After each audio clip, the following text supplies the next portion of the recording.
So it's Brian, and I'm back again. And today we're going to talk about thin film interference. And I want to start with this awesome shell. This is an abalone shell, and I got this up at Pine Ridge. And if you look at the colors that come off the shell, there are dramatic rainbow colors. And you see mostly there's greens and there's magentas, really, really amazing bright colors. But there is no pigment in this shell.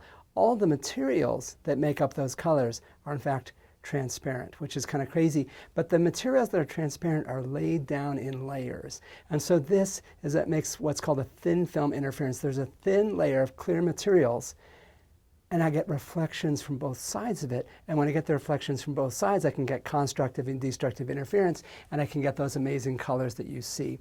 And you've seen colors like this before. Soap films have this, bubbles have this. You've seen oil slicks have this. Same story. It's a thin film interference. And it's really, really useful to give things really, really bright colors. Now this piece of plastic right here, what color is this plastic? Well, it's orange, and there's pigment inside it that absorbs orange light. And so if I take this piece of plastic and I shine a light through it, the light I shine through it is orange. I want to look at directly, it is orange. And the reason is it's got pigment in it that just absorbs all the other colors. And so there's one color which is transmitted. That's the color you're going to see. It's also the color that's reflected. But thin film interference works really, really differently. With thin film interference, I get constructive and destructive interference that lets certain colors go through and let other colors be reflected. So I'll show you something that is a very, very different kind of filter. And I have this one right here. And if I take this filter right here and you ask what color it is, it depends on if you're looking at the light that is transmitted directly or if you're looking at the light that's reflected. So if I look at the light that is transmitted directly, what I see is the light that is transmitted directly is distinctly blue.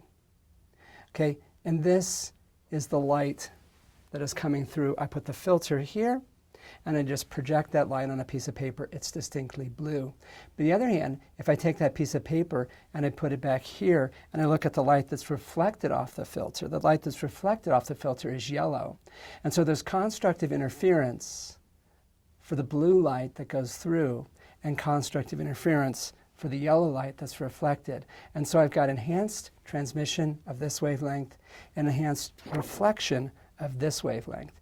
And actually the materials that make up this filter are colorless. They are colorless. It is a film of a clear material. But because it's a thin layer, I get constructive and destructive interference from reflections from the two sides of the film. And you can read about that in the chapter. And you're able to produce dramatic colors. Now, if you suspect that something that you're seeing that is brightly colored is producing its colors with this thin film interference, there's an easy way to test, and you can test this way.